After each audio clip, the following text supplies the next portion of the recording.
Hello India, very warm good morning. मैं हूं आपके साथ पूजा मोहन पांडे। बुलेटिन की शुरुआत बड़ी और अहम जानकारी के साथ। पीएम नरेंद्र मोदी का आज एक दिन का ग्रीस दौरा है। दक्षिण अफ्रीका से ग्रीस जाएंगे पीएम नरेंद्र मोदी। सुबह 9 बजे यानी कि अब से कुछ घंटों के बाद राजधानी एथेंस पहुंचेंगे पीएम। एथेंस में पीएम के स्वागत के लिए जोरदार तैयारियां हो चुकी हैं। भारतीय समुदाय के लोगों से भी मिलेंगे पीएम नरेंद्र मोदी। आपको बता दें कि ग्रीस के प्रधानमंत्री ने पीएम नरेंद्र मोदी को आमंत्रित किया हुआ है। रात को 9:55 पर भारत के लिए रवाना हो जाएंगे प्रधानमंत्री। 40 सालों में पहली बार कोई भारतीय प्रधानमंत्री ग्रीस पहुंचे हैं। ऐसे में प्रधानमंत्री का ग्रीस दौरा बेहद खास। अगर भारत वापसी की बात की जाए तो प्रधानमंत्री रात को 9:55 पर भारत के लिए रवाना हो जाएंगे और आज अब से कुछ ही घंटों के बाद यानी कि 9 बजे एथेंस के लिए प्रधानमंत्री रवाना होंगे। प्रधानमंत्री का ग्रीस दौरा हर लिहाज में बेहद खास होने वाला है। इस दौरान ग्रीस के प्रधानमंत्री से भी मुलाकात प्रधानमंत्री की होगी। आपको बता दें कि ग्रीस के पीएम ने प्रधानमंत्री नरेंद्र मोदी को आमंत्रित किया है और उन्हीं के आमंत्रण पर एथेंस जा रहे हैं पीएम नरेंद्र मोदी।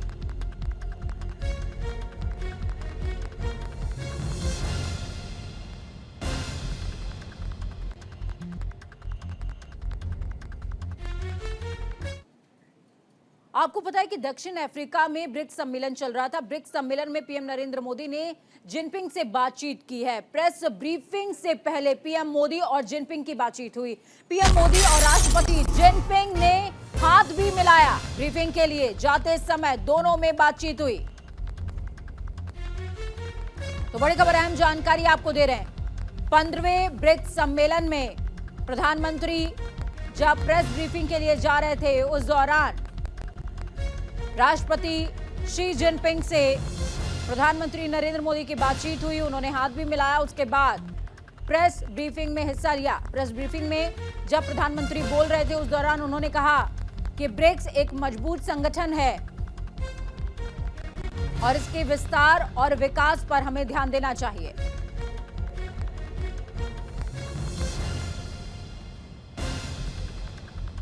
तस्वीरें में देखिए, आपको दिखा रहे हैं। ब्रीफिंग के लिए जब प्रधानमंत्री जा रहे थे उसी दौरान शी जिनपिंग से बातचीत करी है उन्होंने और हाथ भी मिलाया था इस दौरान। इसके बाद प्रेस ब्रीफिंग में हिस्सा लिया था। साथ में चीन के राष्ट्रपति भी उनके साथ और तमाम लोग। सैनिटन कन्वेंशन सेंटर है ये। मोजाम्बिक, कोट दीवार,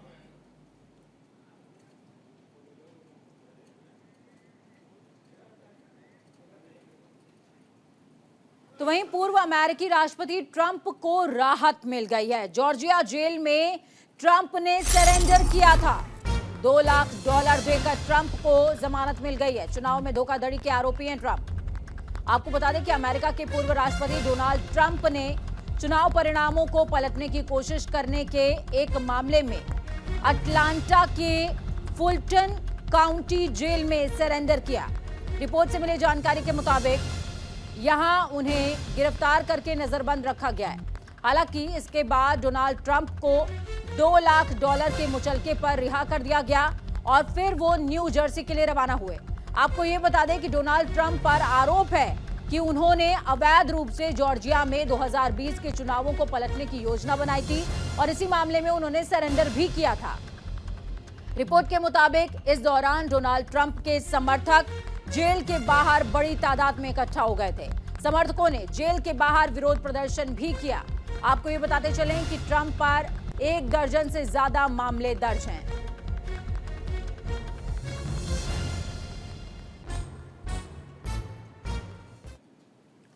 तो वहीं दूसरी तरफ अमित शाह मणिपुर में मौजूद हैं। आज अमित शाह मणिपुर की राज्यपाल अनसुईया उइके से मुलाकात करेंगे।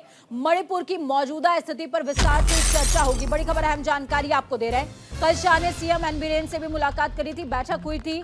मणिपुर की स्थिति पर चर्चा विस्तार से हुई थी और आज राज्यपाल से मुलाकात होगी। अनसुईया उइके दिल्ली में गृह मंत्री अमित शाह से मिल सकती हैं। मणिपुर की मौजूदा स्थिति पर चर्चा कर सकती हैं अनसुईया उइके। तो वहीं मणिपुर के मुख्यमंत्री एन बीरेन सिंह गुरुवार को नई दिल्ली में मौजूद थे। केंद्रीय गृह मंत्री अमित शाह से मुलाकात उन्होंने की थी और राज्य की मौजूदा स्थिति से रूबरू भी कराया था। देर रात चली बैठक में बीजेपी के राष्ट्रीय अध्यक्ष जेपी नड्डा भी शामिल हुए थे।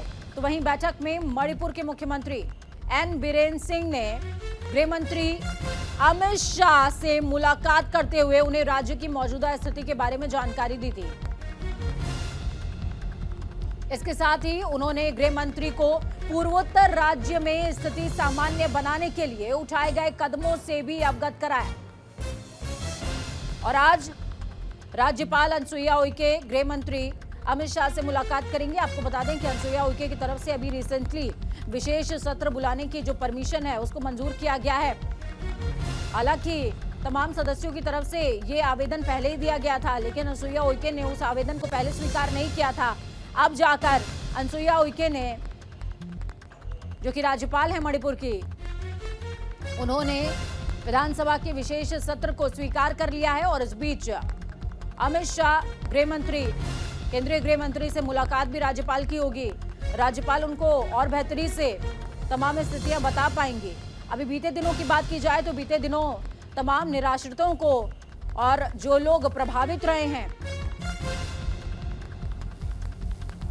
उन प्रभावितों को आश्रय स्थल के लिए तो पहली बार हम लोग ऐसा ही लीडर मिला है। तो all the time we take his advice. और मतलब मणिपुर में अभी जो सुधारा है उसकी भाषण के बाद पार्लियामेंट में पीएम मोदी जी और अमित शाह जी का जो भाषण सुनने के बाद में अभी मणिपुर में शांति आ गया है। तो इसी की वजह से शांति और आने के लिए और रिहेबिलिटेशन जो डिस्प्लेस पर्सन जो है उसको सेटलमेंट करने के लिए हम रूटीन वर्क है, हम गृह मंत्री जी से एडवाइस लेना है। तो वहीं दूसरी तरफ राहुल गांधी का लद्दाख दौरे का आज आखिरी दिन है। कारगिल स्टेडियम में जनसभा को संबोधित करने वाले हैं राहुल गांधी। कारगिल हिल काउंसिल की बैठक में भी शरीक होंगे।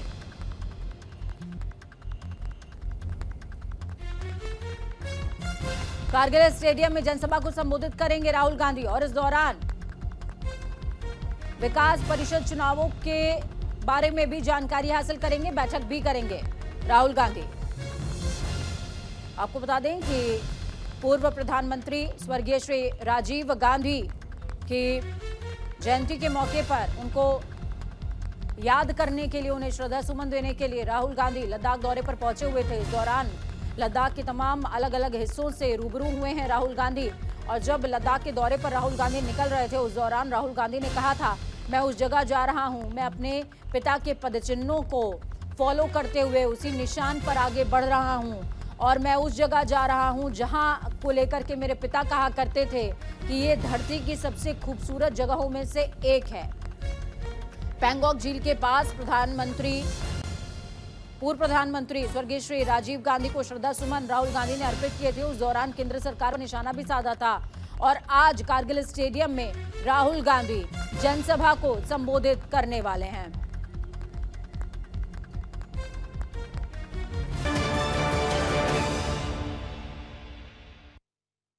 ब्रेक के बाद एक बार फिर से आप सभी का स्वागत है। कांग्रेस नेता मणिशंकर अय्यर की किताब पर सियासी संग्राम छिड़ गया। जी हां, बीजेपी प्रवक्ता संबित पात्रा ने मणिशंकर अय्यर पर हमला बोलते हुए कहा कि अगर मणिशंकर कोई आत्मकथा लिख रहे हैं तो वो विचार गांधी परिवार के हैं, क्योंकि चुनाव के समय ये लोग कुछ ना कुछ उनसे जरूर बयानबाजी कराते हैं। साथ ही संबित पात्रा ने अय्यर पर तंज कसते हुए कहा है कि 2024 का चुनाव आ रहा है, इसलिए मुकुटमणि भी बोल रहे हैं।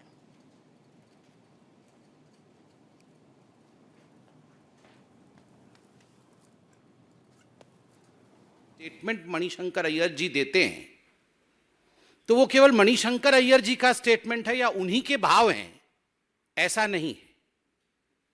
जिह्वा मणिशंकर अय्यर की है, विचार गांधी परिवार के। जब भी ये चुनाव आते हैं, चुनाव से ठीक पहले गांधी परिवार अपने एक प्रॉक्सी मणिशंकर अय्यर के माध्यम से कुछ स्टेटमेंट्स रखवाते हैं और ये जो मुकुटमणि है वो चमकता है। 2024 का चुनाव आ रहा है, मुकुटमणि फिर से चमके। इस बार बोला ही नहीं, किताब भी लिख डाला है, और एक विषय पे नहीं अनेक विषयों पे बोला है। मुख्यतः 3 P's, P1 परिवारवाद, P2 पक्षपात, हिंदुओं के खिलाफ पक्षपात, और P3 जिसके लिए घमंडिया के सारे नेताओं में होड़ लगी हुई है और लगेगी भी, पाकिस्तान। तो वहीं दूसरी तरफ बड़ी खबर, अहम जानकारी आपको दे रहे हैं। मुंबई में विपक्षी गठबंधन की अगली बैठक होने वाली है। बैठक पर संजय राउत का बयान भी सामने आया है। बैठक के डर ने उड़ा दी है सबकी नींद। विपक्षी गठबंधन INDIA की अगली बैठक 31 अगस्त से 1 सितंबर तक मुंबई में होने वाली है। इस बैठक को लेकर शिवसेना उद्धव ठाकरे गुट के प्रवक्ता संजय राउत ने बीजेपी पर तंज कसते हुए कहा कि INDIA अलायंस के डर ने बीजेपी की रातों की नींद उड़ाकर रख दी है।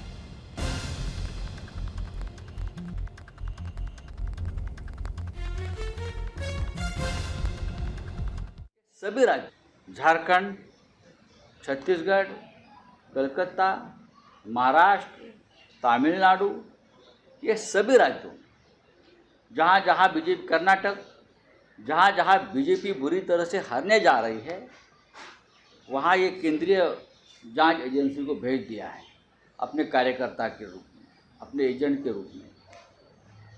तो हम डरने वाले नहीं हैं, इंडिया अलायंस टूटने वाला नहीं है। लेकिन ध्यान रखिए, मैं पूरे विश्वास और दावे के साथ कहता हूँ, 2024 में ये सभी झूठे कार्रवाई का लेखा जोखा हिसाब होगा। तो वहीं दूसरी तरफ ईडी की कार्रवाई पर सियासत आई है। जी हां, बड़ी खबर, अहम जानकारी। सीएम बघेल ने ईडी के आरोपों को गलत बताया है, खारिज किया है। 2020 से दबाव डालने की कोशिश चल रही है, ये कहा है बघेल ने। कौन आरोपी है, हमें बताया जाए। ईडी की कार्रवाई पर छत्तीसगढ़ में सियासत हाई है। ईडी की कार्रवाई को लेकर सीएम भूपेश बघेल और पूर्व सीएम रमन सिंह में जमकर जुबानी जंग चल रही है।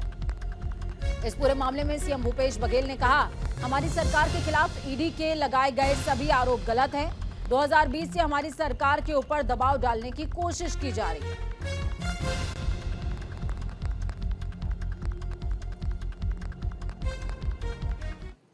छत्तीसगढ़ में यही कोशिश हो रही है कि किस प्रकार से छत्तीसगढ़ सरकार को दबाया जाए, बदनाम किया जाए, चाहे वो राजनेता हो, चाहे कार्यकर्ता हो, पार्टी के पदाधिकारी हो, या फिर अधिकारी और कर्मचारी हो। ये सिलसिला शुरू होता है जुलाई 2020 से। आईटी ने रेड डाला, जितने भी जिसे शराब घोटाला के नाम से प्रचारित किया गया, और इस शराब घोटाले में 2019-2020 में केक की रिपोर्ट भी है, वहाँ उन्होंने जांच भी की, जबकि सारे कागजात ईडी को सौंप दिया गया था। सॉरी। उसके बाद ईडी सक्रिय होती है और फिर उन्हीं लोगों को बुलाते हैं और कहा जाता है कि 2168 करोड़ के घोटाले हुए। इसमें ये भी कहा गया कि होलोग्राम, नकली होलोग्राम का प्रयोग किया गया। लेकिन सबसे मज़ेदार बात ये है, ये नकली होलोग्राम का यदि प्रयोग हुआ तो जो राजधानी दिल्ली का जिक्र करेंगे, जहां पर G20 शिखर सम्मेलन की तैयारी लगभग पूरी हो चुकी है। साथ ही सुरक्षा के इंतजाम भी किए जा रहे हैं। विदेशी मेहमानों को कोई समस्या ना हो, कोई परेशानी ना आए, सुरक्षा व्यवस्था के लिए 3 दिन का सार्वजनिक अवकाश भी घोषित किया गया है। आपको ये बताते चले कि दिल्ली के उपराज्यपाल विनय कुमार सक्सेना ने 3 दिन यानी कि 8 से 10 सितंबर के अवकाश के लिए मंजूरी दे दी है। इस दौरान सभी सरकारी कार्यालय, शिक्षण संस्थान, संगठन बंद रहेंगे। साथ ही निजी ऑफिस, संस्थान, स्कूल, कॉलेज भी बंद रहने वाले हैं।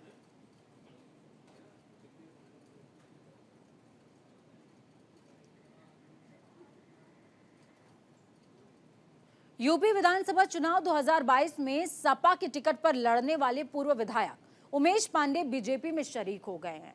उन्होंने यूपी के विधानसभा चुनाव में सपा के टिकट पर मधुबन से चुनाव लड़ा था, पर उन्हें 3000 वोटों से हार का सामना करना पड़ा।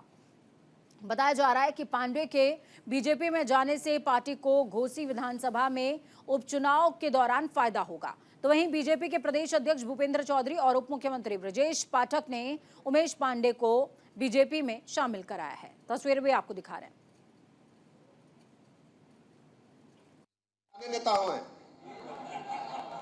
पुराने नेता है ना, तो हम इनसे कहे विकास यात्रा जो चलत बा मानी मोदी जी के, मानी योगी जी के, तो मुख्य धारा में शामिल हो जाए। तो मुख्य धारा में आगे बाटे हम के हृदय से स्वागत करत बानी। इनके मऊ में चुनाव होके 5 तारीख को होए वाला बा, तो हमन के सब एक टीम बना के जुटल बानी कि एक एक जन के हमें संदेश देवे बा कि डेवलपमेंट पे, विकास पे और भाईचारा पे। और सबसे बड़ी बात बा मऊ में कि चारों ओर के जो अराजक तत्व बाने, जो असामाजिक तत्व बाने, जिन लोगों ने उमेश पांडे जी की भाई की हत्या की, जिन लोगों ने हमारे दलित समाज के 2 भाइयों की हत्या घोसी ब्लॉक में की, उनको महिमा मंडित करने का काम समाजवादी पार्टी कर रही है। और यह मैं प्रदेश की जनता को बताने के लिए बैठा हूं, उमेश पांडे जी की सगे भाई की हत्या घोसी ब्लॉक के अंदर समाजवादी पार्टी के प्रत्याशी ने किया, और उमेश पांडे जी की भाई की हत्या के साथ साथ 2 दलित समाज के नौजवानों की हत्या भी घोसी ब्लॉक में हुई थी। आदरणीय उमेश चंद पांडे जी अपने साथियों के साथ समाजवादी पार्टी छोड़कर हमारी पार्टी की सदस्यता ग्रहण कर रहे हैं। मैं भारतीय जनता पार्टी परिवार में सम्मिलित होने के लिए उनका और उनके साथियों का वक्त यहाँ पर छोटे से ब्रेक का। ब्रेक के उस पार खबरों का सफर लगातार जारी रहेगा। बने रहिए न्यूज इंडिया के साथ, क्योंकि हम हैं राष्ट्र की आवाज।